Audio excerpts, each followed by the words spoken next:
Senhime. Senhime, I'd say, is a little bit above average. I'd say. You can recruit her if you just take over the Tanuki territory um, right next to the Oda territory in the beginning. Generally do that in the mid game, and by that point, I'd still say that Senhime's All Guard is still very useful. Um, she's also one of the more offensive guard footmen, but or Ashigaru, I guess, in the official release.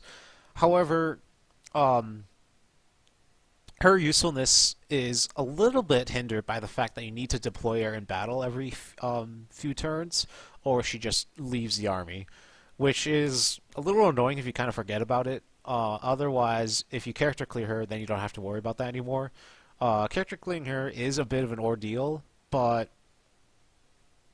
it's not too terrible to do on a first run if you have a walkthrough for it. But honestly, I don't think you really should go out of your way to get Senhime.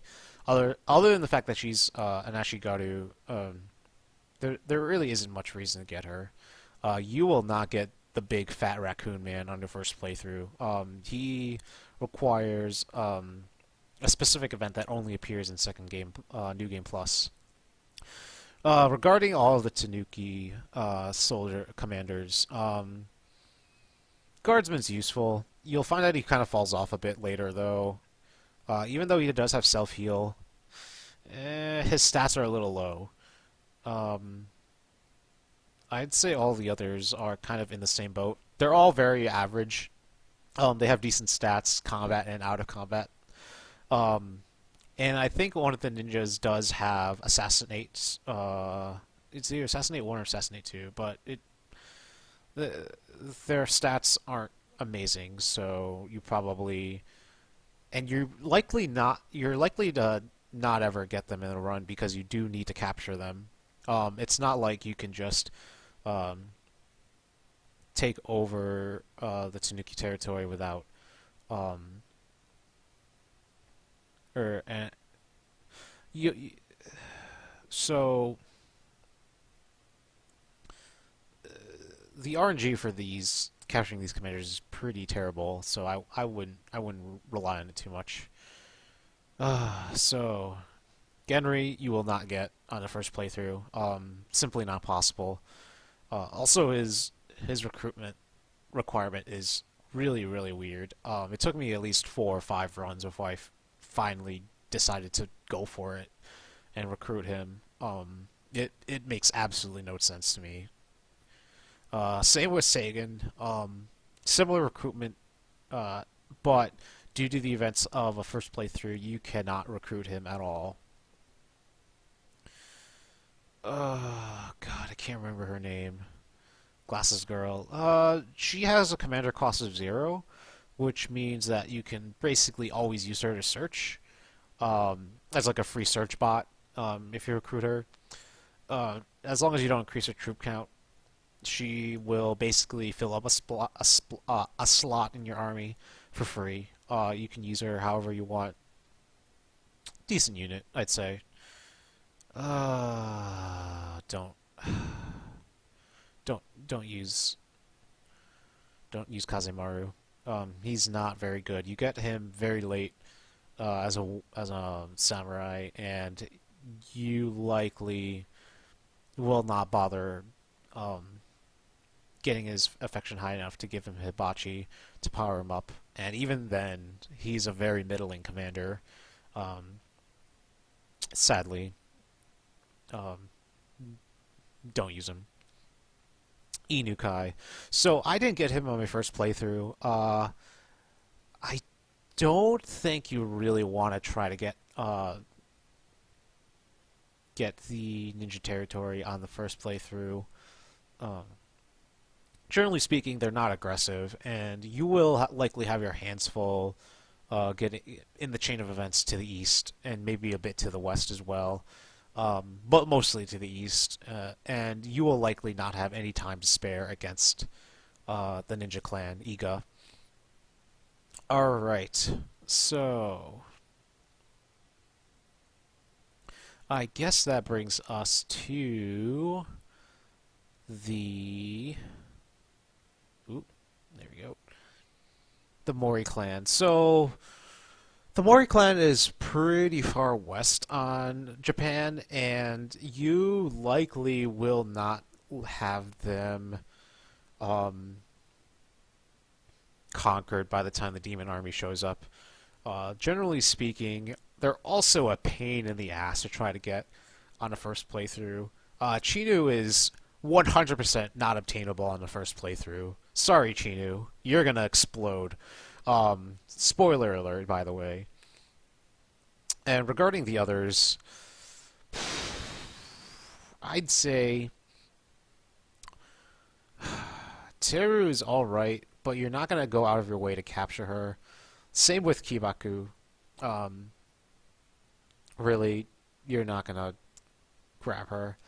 Uh, Motonari is just a pain to try to recruit on the first run. I don't even recommend it because he's a warrior, and while he's useful in commander battles, I don't really see a purpose to having him around on a first playthrough, really.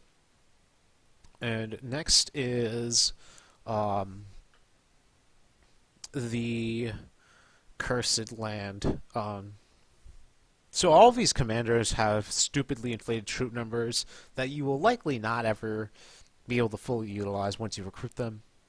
Gon is, I suppose, fairly useful. He has very good stats. Unfortunately, he has very low intelligence, so he's not going to guard very well. But um, if you get a couple of int textbooks, but you'll likely have a few of those textbooks by the time you get to him.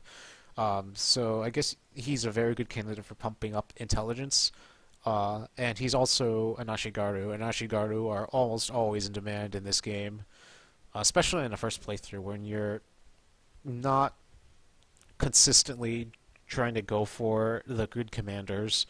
You're gonna find that there's a lot of room for Ashigaru, uh, especially if you're dealing with multiple. Um, if you're fighting a war on multiple fronts. Unfortunately, the other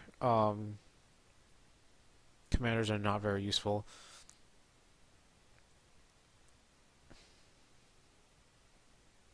Alright, so I think that gets the main, most of the main houses out of the way. So I suppose we can talk about the foreign reinforcements recruitment. So if you send if you use your satisfaction bonus to send a letter to Leazas or Leazas, then you will get Kanami, Maria, and Layla in that order. So Kanami is she's useful for a battle permit, and unfortunately, you're not going to get her.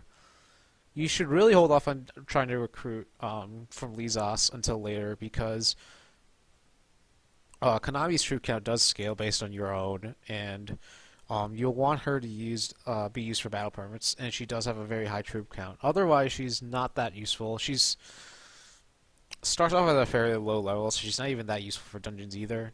I wouldn't really recommend it. Maria is, I'd say, above average. Her troop type is the Cannoneer, and Cannoneers are extremely powerful when given the uh, the two times damage attack. Um, uh, Recruiting Maria is really easy, and you'll likely raise her affection a bit, so you can um, get more the special attack. Um, and I guess once you're later enough in the game, you can start using gold to recruit more troops. Cannoneers are extremely expensive, so you might have trouble increasing her troop count. But if you do, she turns out to be one of the most powerful units in the game. And Cannoneers can, unlike Musketeers, can be placed in the back line as well. So there's that. Leia is A unique unit type that is somewhat of a cross between a guard and a samurai. Um, the fact that she's a guard, she can guard, it makes her somewhat useful. But her real usefulness is in dungeons because she has 5 actions, and she's very good for dealing with the early floors because you're generally dealing with weaker enemies, and when you're dealing with weaker enemies, you don't really care if you kill them, um, about killing them because they're generally going to die in one hit anyway, and that's where Layla really shines. Um, the other location where you can send a letter for reinforcements is Zeth, and in Zeth you'll get Rizna, Urza, and Magic in that order every time. I always recommend doing 2 reinforcements in Zeth first, and then doing 2 or 3 in Leazas. And generally, I don't really ever pick Magic for a number of reasons, and I'll get into that in a little bit. So first is Rizna. Rizna is not very good, unfortunately. She's a mage type, and mages are extremely gimped in this game. Mages have very slow base speed, and Rizna does not have a special ability that lets her do much. Um, However, as a dungeon battle commander, she is somewhat useful against magic using enemies because she takes 0 damage from magical attacks. But you're not going to find many uses of magical defense unless you're fighting the Hojo house against all their diviners, because that's pretty much the only source of magic outside of commander battles. Um, Urza is one of the best units in the game. This is why I always recommend sending a reinforcement letter to Zeth first. Urza is not only is she a tactician, she's also one of the best tacticians in the game. Her non-combat stats are actually even better than Naoe's, I think. However, what really sets her apart is her unique ability um, that eats up an uh, one action fan from every enemy and interrupt spellcasting. So if you or and preparation. So if you see a diviner prepping an AoE attack, you can just fire a barrage from Urza and just interrupt them straight up. And then if you can, unfortunately, while that move does um, use up all of her actions, she can always use the help of another friendly monk like Abarako Dosan.